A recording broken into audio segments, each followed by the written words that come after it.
every Tuesday, Thursday and Saturday at 6 p.m.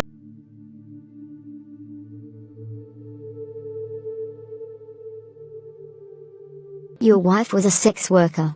What? Did I hear you right? Yes, Deborah was never a woman of good character. In France, she was known in certain circles. She was a hairdresser, yes, but she mostly frequented clubs and private parties. Men passed through her life like shadows. Her life was unstable. She's even been pregnant several times, but, well, let's just say she's never had a child. I hope you know what I mean. You mean she had an abortion? 3 times, to my knowledge.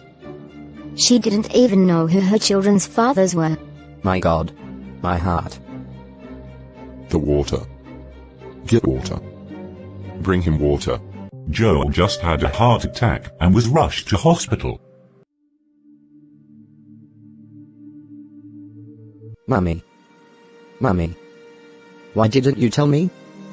I married a woman who lied to me about everything. Her whole past is a pack of lies. My son, calm down. You have to take it easy. Your health is more important than anything else. How do you expect me to be calm? Deborah manipulated me. She cheated on me, Mum. And you also led me to believe that she was the perfect woman for me. Joel, listen to me. The prophet had a clear revelation dismaying your marriage, and we prayed about it too. It was God's will that this woman came into your life. Maybe her past wasn't perfect, but who are we to judge? Mummy. She destroyed my trust. This marriage is based on lies. How can anyone say that this is God's will? Joel. God has his plans, even in times of trial. Sometimes what we don't understand today will be revealed to us tomorrow. You must learn to forgive, my son. Forgive?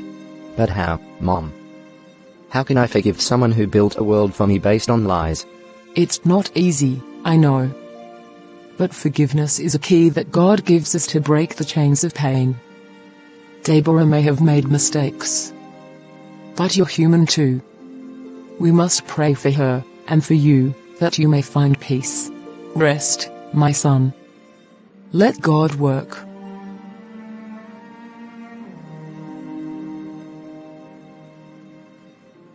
In times of despair, it is often difficult to discern God's plan. Joel feels betrayed and lost, but his mother, despite her own remorse, tries to hold on and bring her son back to the faith. But is it really God's will that guides their steps, or the weight of human decisions? You know, ever since Joel found out about Deborah, I've been thinking. Maybe we made a mistake. Maybe we pushed our son into making a choice he shouldn't have. A mistake? How can you say that? It was God's will. This marriage was destined to happen. But look where it got him. A heart attack, tears, pain. I can't help thinking that we ignored what Joel really wanted. It is precisely in these moments of trial that faith is put to the test. God never gives us burdens we cannot carry.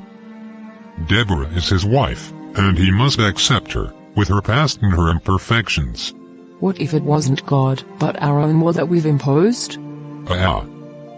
So you doubt God now? Where's your faith? Enough is enough. We're not going to question this marriage. Joel has to understand that this is no accident. It's a divine pact, and nothing and no one can break it.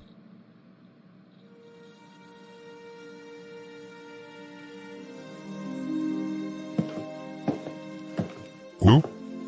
You're leaving without telling me where you're going? In any case, all I did was tell the truth. You don't mess with God's will. Sister Esther, welcome. What can I do for you today? Pastor, I've come to talk to you about the trials my son Joel is going through. Ever since he found out about his wife's past, he's been destroyed. He's even had a heart attack. I'm beginning to doubt whether this marriage is really God's will. Sister Esther, it's important to understand one thing. This marriage is a sacred covenant before God. Whatever Deborah's past, If she has converted, God has forgiven her. But their union was full of pain. And Deborah was unable to have children. Marriage is not just about procreation.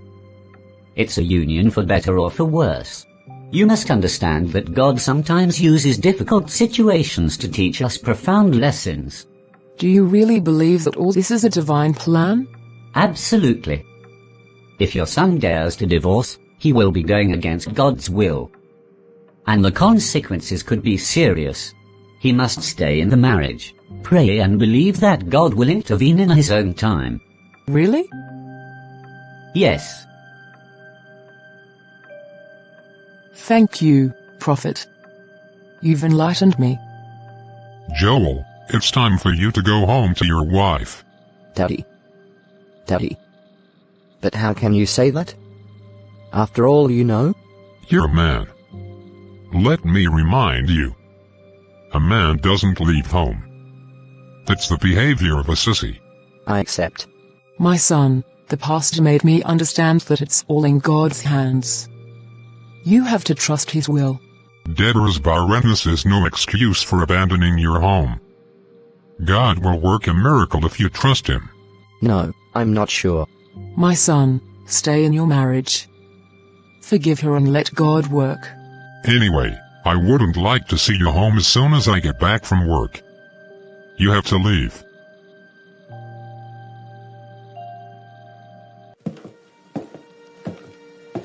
Big brother?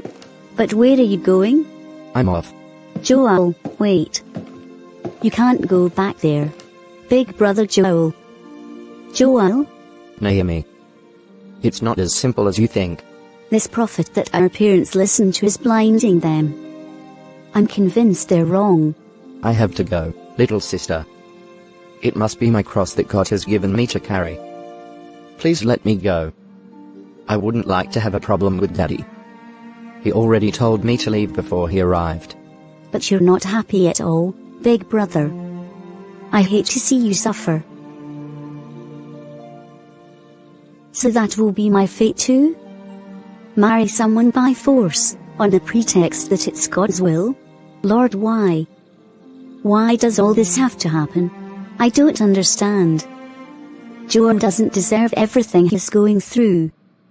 And now he's back in a marriage that's destroying him. I don't understand why. Why can't Mom and Dad see the truth? I refuse to let that be my fate too, my Lord. I refuse to let them force me to marry a man I won't love, in the name of their own will. Because I know that was never your will. I refuse to believe that you created us to live like this. I know that you are a God of freedom, a God who listens and sees our suffering. Show me what I must do to help my brother. I beg you, enlighten me and protect me. Joel? Is it really you? No, it's not me. Happy arrival. You gave me such a fright. I haven't heard from you in 3 days. Deborah. I want the whole truth. I want it now. What truth? What's all the fuss about? Stop looking so innocent. I'm talking, of course, about the truth about your past. Tell me everything you've been hiding from me. What past are you talking about? Hey. Stop pretending and tell me the truth. Hey, why don't you come and sit down, and I'll get you some water or something to drink first. Please calm down. I'm listening. Joel. I've told you everything. I don't know what else you want to hear. Stop lying. Cindy told me everything. Every detail. Now it's your turn to confirm. What? Cindy? Which Cindy?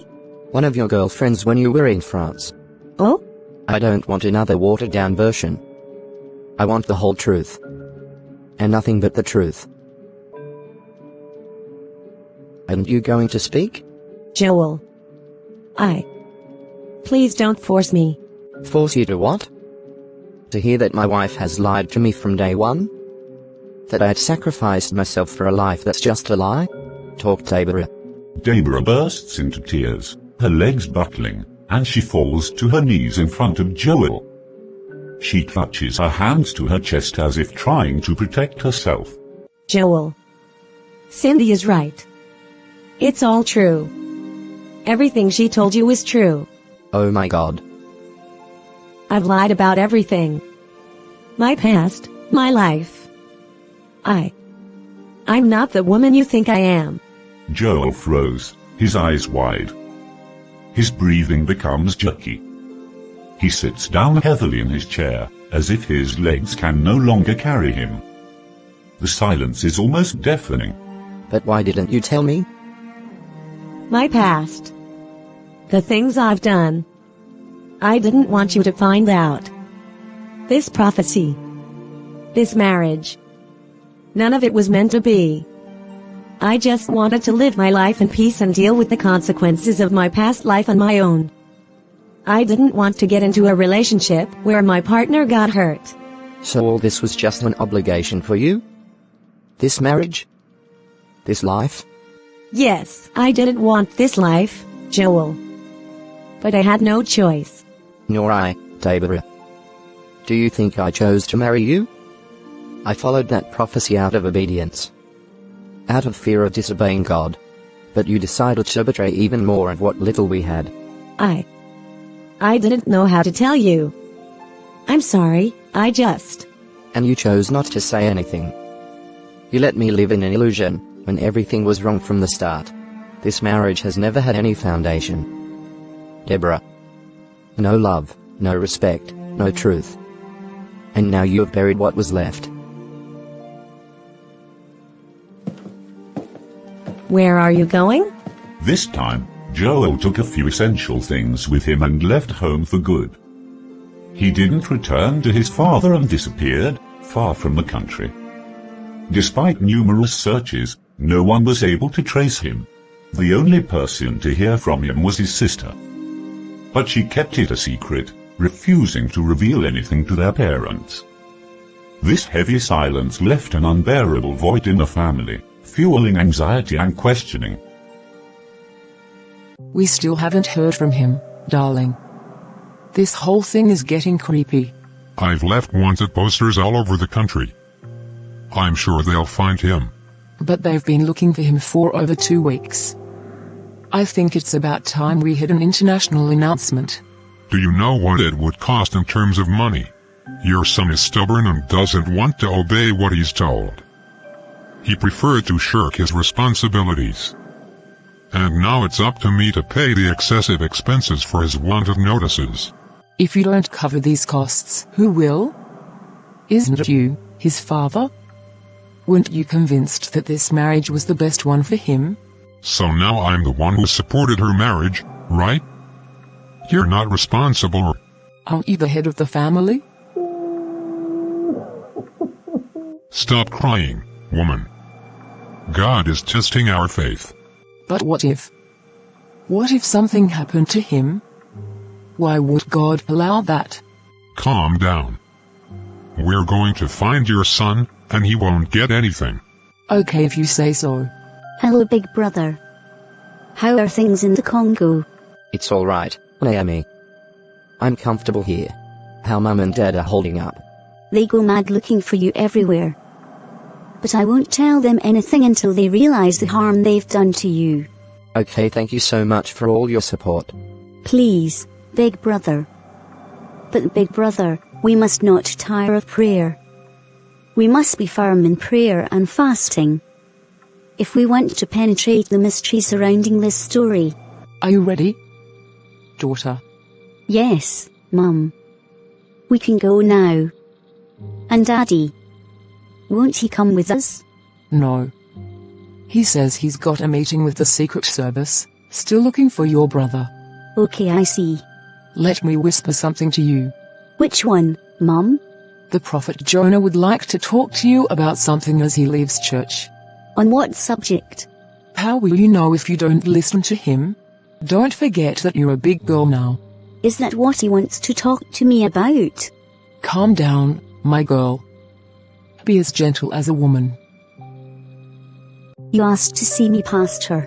Exactly. Naomi, I'm glad you're here. I have a great revelation to make to you. A divine revelation. I've already told your mum. But I'd like to tell you yourself. I can see that. If not, I too have a revelation to make. Really? A revelation for me?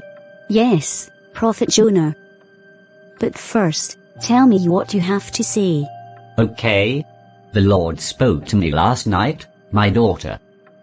He revealed to me that your future is already mapped out, that your marriage is sealed in heaven. My marriage? Are you serious? Yes. He showed me your husband. And that man is me.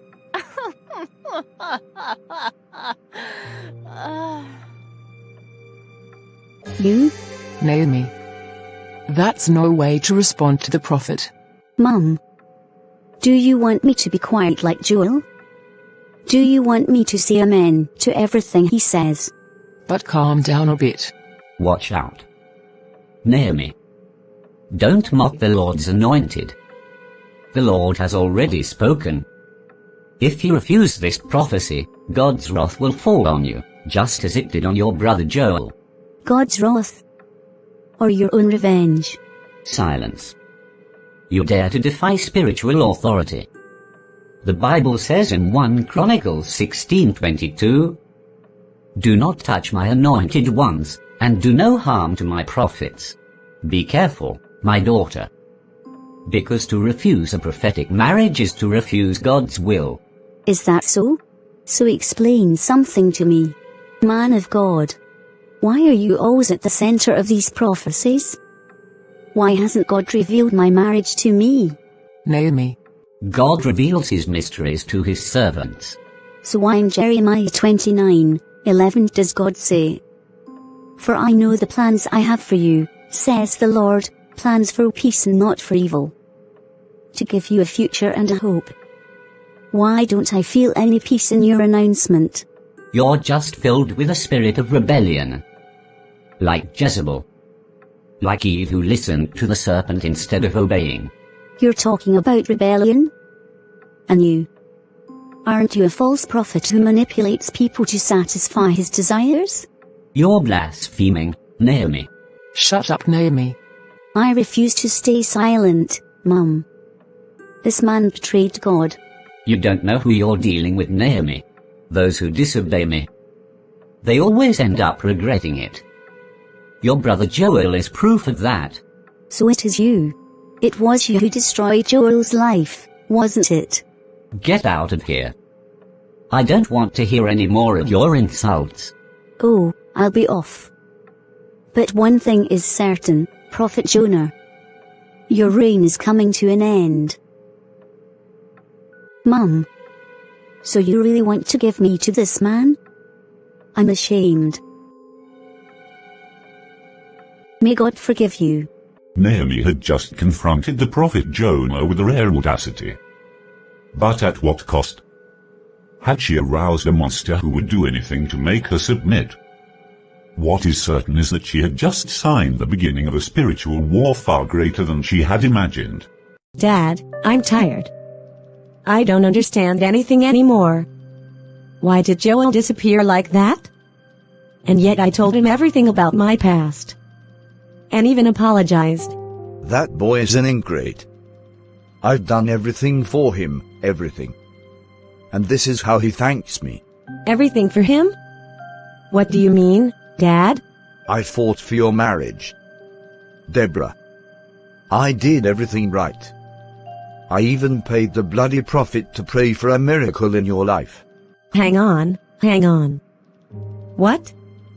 You paid money to the prophet Jonah for my wedding? Yes, I gave money to the prophet Jonah. I paid him to prophesy marriage in your life. I wanted a miracle. I wanted you to be married like all normal women who have a husband and children. I wanted grandsons, Deborah. No, it can't be. I realize I've been had. Yes, you've been had. You don't pay for a miracle. You don't pay for a prophecy. It's God who decides. It's He who chooses to whom, and when He answers. I've been a fool. That prophet took advantage of us. Yes, but you're the one who ruined my life, Dad. What are you talking about? You yourself made me have 3 abortions. Because you wanted me to be an influential, successful woman before I got married. Because you didn't even know the fathers of those children. Did you want me to accept bastards under my roof? Impossible. Now you're looking for bastard grandsons, but there aren't any left. I just wanted you to be ready, Deborah. That you didn't waste your life. Ready? If you'd let me have my own children, I might be a mother today. I would have learned from my mistakes, grown up. But you didn't. Each time, you forced me to erase my faults. And what did that change, eh? You couldn't have brought up a child on your own, Deborah. You were young and irresponsible. But it's by accepting your mistakes that you learn. If I'd kept the first one, I would have understood. I would have suffered, yes, but I would have learned. 3 times in a row? Mom? Is it true what I've just heard? You forced our daughter to have 3 abortions? I wanted to protect his future. No, you've ruined his life. So you didn't know any of this? No. I knew nothing. Do you think for a moment that I would have allowed you to commit such an abominable act when we are Christians? I don't. I didn't even have the slightest idea of the debauched life you were leading in France. We had sent you there to perfect your activity, nothing more. All I knew was that. I had no idea that you and your father were secretly plotting behind my back. Sorry, Mom. He always convinced me that you were informed and agreed with everything. Who? Me, Claire? I had never heard of this before. You made a mess of things yourself, and now you're going to pay for a miracle. You think God is your cousin? You destroyed your own daughter. You wanted a miracle, but you became a curse. I'm sorry, my daughter. Please forgive me. I'm very sorry. Sometimes it's not our enemies who destroy us, but our own families, with misplaced good intentions. Mr. Martin wanted his daughter to be happy, but at what price? Deborah finally realized that her misfortune had not come about by chance. It was the result of decisions imposed by her own father. It is written in the Bible, "For false Christs and false prophets shall rise up, and shall show great signs and wonders, so that, if it were possible, they shall deceive the very elect." For years, the prophet Jonah has thrived in the shadows, using fear and manipulation to control his followers. But this time, he's touched the wrong person. Naomi, Joel's sister, is a woman of faith and courage. She refuses to let this false prophet continue destroying lives.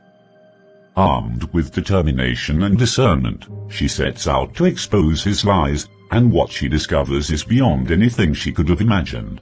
Jonas. Jonas what? He doesn't even have a surname. I'm tired. I can't find anything concrete about him. What's this article about? Looks like I've found what I've been looking for. Pastor Jonah Beko. Accused of fraud in a church in Ghana. Bishop Jonah expelled from Nigeria for spiritual abuse. Suspected of extorting dozens of faithful in Ivory Coast. Is this the same Jonah? Since the name changes each time, I'm going to do everything I can to find their photos so I can get to the bottom of this. No, that's not true. The same photo is displayed for both names.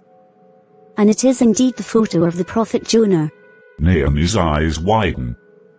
She finds several articles about a certain Pastor Jonah, Apostle Jonah, and even Bishop Jonah. He changed his identity several times. This man is a real criminal disguised as a man of God. I'm going to expose him completely, by the grace of God. Hello, Mr. Augustine. My name is Naomi. Welcome, Sister Naomi. What can I do for you?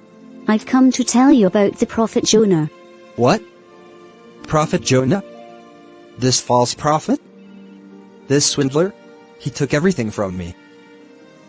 What had actually happened? 3 years ago I was a successful businessman.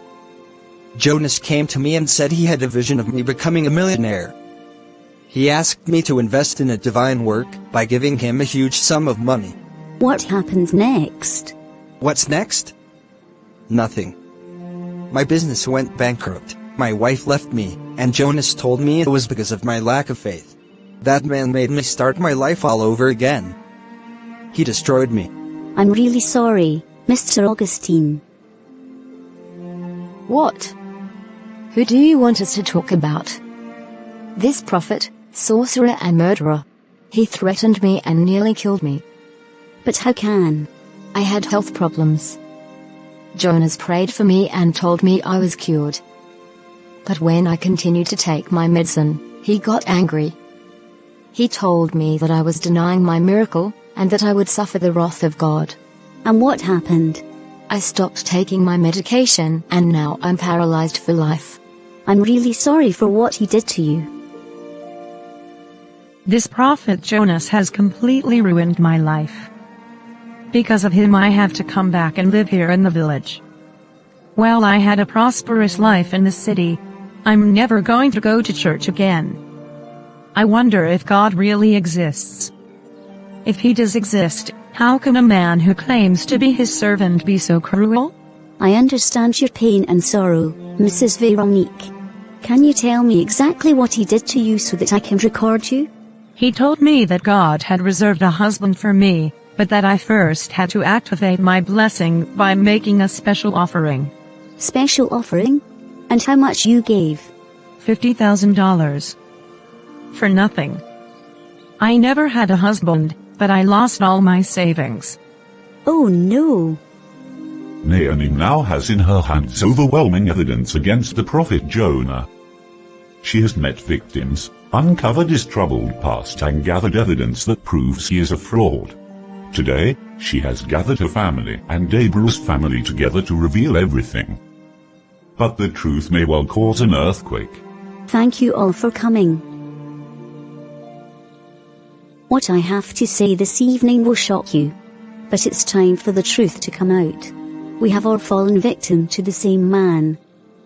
The so-called prophet Jonah is nothing but an identity thief and a fake. I have tangible evidence to show you. Naomi reveals the whole truth to Deborah and her parents, as well as to her own parents. Big shock. They were all surprised and couldn't believe their eyes. What? That's impossible. He's supposed to be a man of God. Oh, dear. What have we got ourselves into?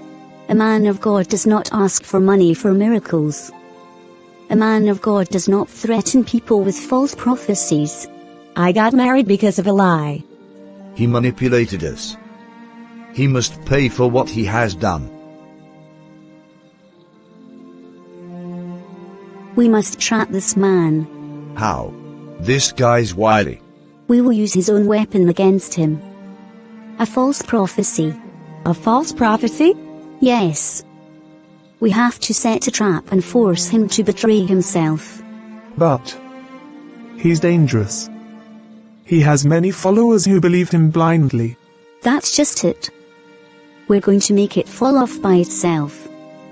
Listen carefully to the plan. Deborah and her mother will pretend that they are still under the influence of the prophet Jonah, making him believe that they are still lost and need him. Deborah, you'll have to play the desperate woman, convinced that only Jonas can save your life. And the more believable you are, the more he'll fall for it.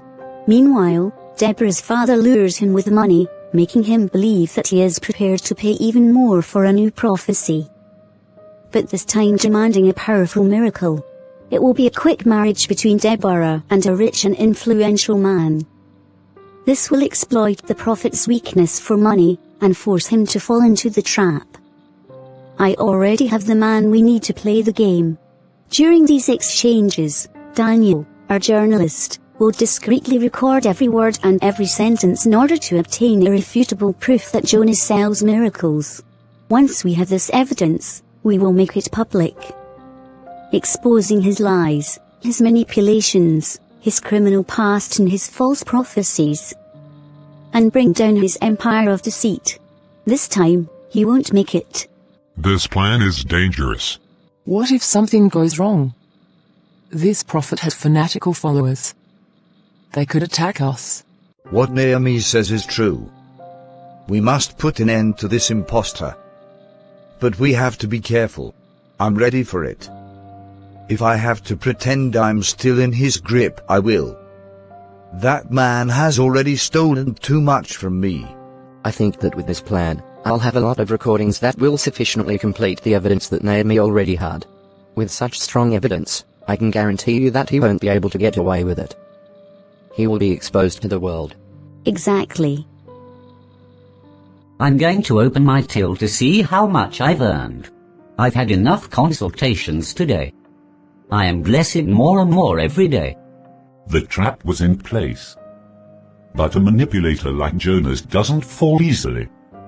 What Naomi and her associates didn't know yet was that Jonas was always one step ahead. Thank God.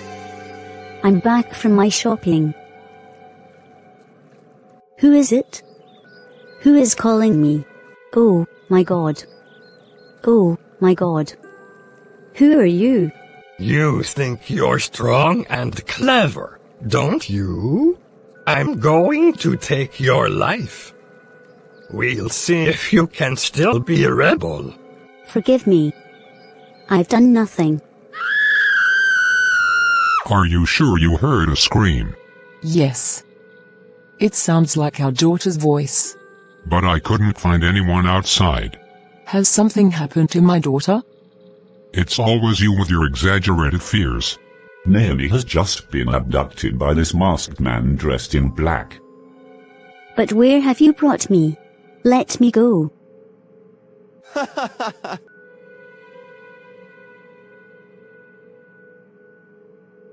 You thought you were smart, didn't you? Today's the end of your days. You can't do anything to me. Because I am under the shelter of the Most High. My God. It's not true. What's up? Are you surprised to see me? Renee? You can leave us alone. Agreed, Master. Let me go. I didn't know you were scared too. I thought you were the all-powerful one. Aren't you the investigator? Let me go. How dare you investigate me? You think I'm your mate? And you even dare to draw up a plan to trap me? Do you know who I am? Today's the last day of your life. Do you know the film in which the bandit leader kills the actor? No. This film never existed. And it never will. Is that so? My little flower. Unfortunately, this is reality, not a film. My Naomi. Naomi's dad. You aware? Come and save your daughter. You see? They're not there. In fact, I'm going to eliminate them this very evening. Why are you so cruel? You're supposed to be a man of God, not a murderer and con man. Is that so? You still have the nerve to insult me? We'll see in a few minutes. You will destroy my body but not my soul. I know that the God I worship, whose name you use to do evil, is not a corrupt God. But he is a God of justice and truth. You will pay for it until your last generation on this earth. Congratulations, Renee. Bring me the gun, and prepare the bag that will receive this girl's body. In the meantime, I'm going to satisfy my sexual desires on you first. Jonah may have succeeded in thwarting Naomi's plans, but he had forgotten one essential thing. No one can fathom God's heart or thwart his plans. Just as he was about to lay hands on Naomi, Daniel, the journalist, burst onto the scene, accompanied by several police officers, putting an end to his reign of manipulation and terror. What are the police doing here? This is a serious matter. You are under arrest, Mr. Jonah. Let me explain everything. I didn't do anything wrong. We were just having fun. We're going to have a bit of fun with you too. Come on, in front of me.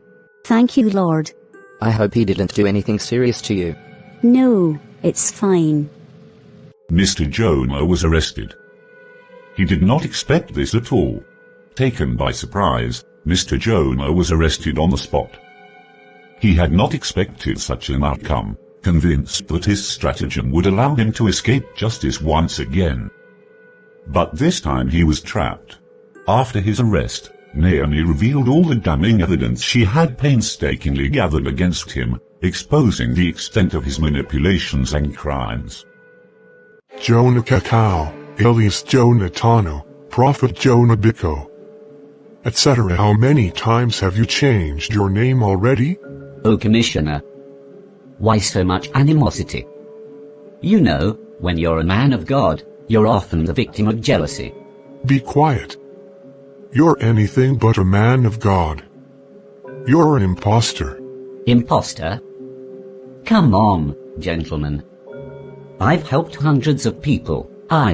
Shut your mouth over there. You've swindled hundreds of people. Women ruined, families destroyed, people manipulated by your false prophecies. You had Naomi kidnapped. You were going to rape and murder her. Is that your divine mission?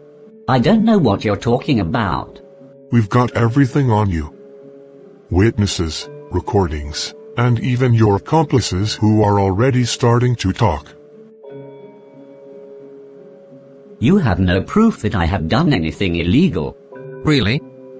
Do you think we're stupid or what? And what is this evidence? Recordings of conversations between you and your accomplices. Your own words. Mr. Prophet. But where are you getting all this information from? It's not what you think. Really?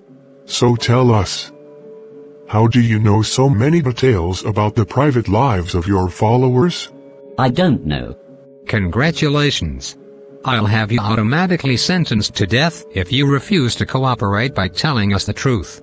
A death sentence? Yes. They are just waiting for my okay to execute you. Inspector Emile, go and give my consent for his execution to death. Right, Chef. It's okay, I'll confess to everything. Okay, be quick. I had never had a revelation or a prophecy. It's a lie. I listened to the conversations of my followers, noting down every detail. Then I repeated everything, pretending that God was speaking to me. How do you listen to them? I take the liberty of infiltrating their privacy. I keep my followers under surveillance, either by bugging their homes or by paying people to tell me their secrets. This is how I formulate my false prophecies, making them believe in divine revelations. What? You're a monster. And Joel? How did you manage to accuse him of theft? It was easy. Too easy. I paid off a thief who had slipped the check and the stolen money into his bag on public transport without him knowing. You've ruined lives, destroyed families, manipulated innocent people, and you thought you'd get away with it? Mr. Jonah, you are officially charged with fraud, abuse of weakness, unlawful confinement, attempted rape, death threats and defamation. My daughter, forgive us. We failed you. We lacked discernment. And we abandoned you when you and your brother needed us most. We have believed in a man instead of seeking God's wisdom. We have let false prophecy guide our lives, instead of listening to our own daughter. We've seen what you and your brother have been through, and it breaks our hearts. We don't deserve your forgiveness. But make a little room in your hearts for us. Dad. Mom? I've already forgiven you. I knew you were being manipulated. But I have some information that might interest you. What? If it's about that false prophet again, I curse him. I never want to hear from him again. Calm down, Mum. It's not about him. I know where your son is. Hey. What? But where is he? He's in the Congo. And he's doing very well. I hear from him every day. I'm sorry I kept this information from you. It was an obligation for me. Thank God. I knew myself that he was his father's son. He wasn't just going to disappear without a trace. This is very good news. Daniel, I'd like to sincerely thank you for saving my life. Without your intervention, I might not be alive today. Let's thank God earlier for having put this way of acting in my heart. Without him, I wouldn't have his this reflex and perhaps the worst would have happened. It's true, it's true. You're not wrong. You know, all this time I've been wondering how you managed to find out where I am and intervene so quickly. I had you bugged, because the moment you start investigating a criminal, you automatically become his #1 target. Did you really bug me? Yes. To protect you and your family. I'm sorry I didn't share this information with you. What if I told you? Our target Jonas will also be informed, and it will be very serious for us. I understand, Daniel. What I remember is that you saved my life. And so ends this story of light triumphing over darkness. The false prophet Jonah was judged and sentenced to life imprisonment, and also had to pay compensation to the many victims he had deceived and destroyed. His church, built on lies and manipulation, was exposed to the world. No one is now fooled by his false prophecies.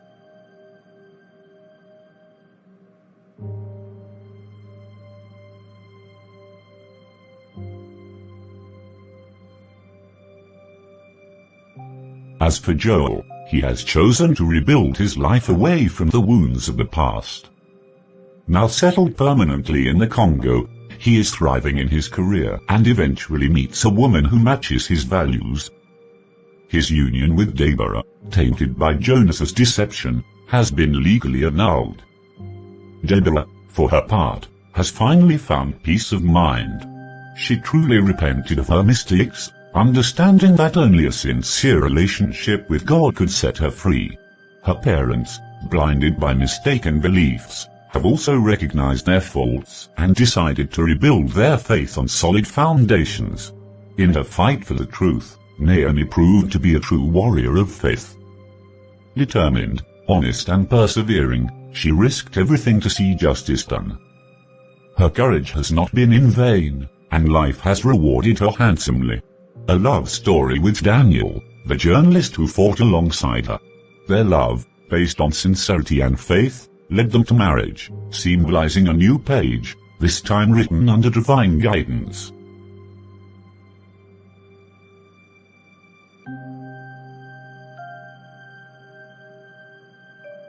This story reminds us how essential spiritual discernment is. All too often, men and women allow themselves to be fooled by individuals who claim to speak in the name of God, when in fact they are wolves in sheep's clothing. Beware of false prophets. They come to you in sheep's clothing, but inside they are ravening wolves. We have seen how fear, despair and ignorance have enabled a swindler to manipulate entire families. It is therefore imperative that we always examine our minds and test every prophetic word in the light of the Bible. Beloved, put not your faith in every spirit, but test the spirits, whether they are of God, for many false prophets have come into the world. This animation also teaches us that the fight for truth is often difficult and lonely, but it is never in vain. Naomi had to face rejection, misunderstanding and even danger, but she persevered, and in the end God restored justice. Do not be overcome by evil, but overcome evil with good. Finally, this story reminds us that sincere repentance always opens the door to a second chance. Deborah and her family recognized their mistakes, Joel was able to turn the page, and Naomi found love after sacrificing everything for the truth. God never rejects anyone who returns to him with a sincere heart. The Lord is near to those who are broken-hearted, and saves those who are downcast. Let this story be a call to vigilance, to wisdom and to a faith that is truly rooted in God.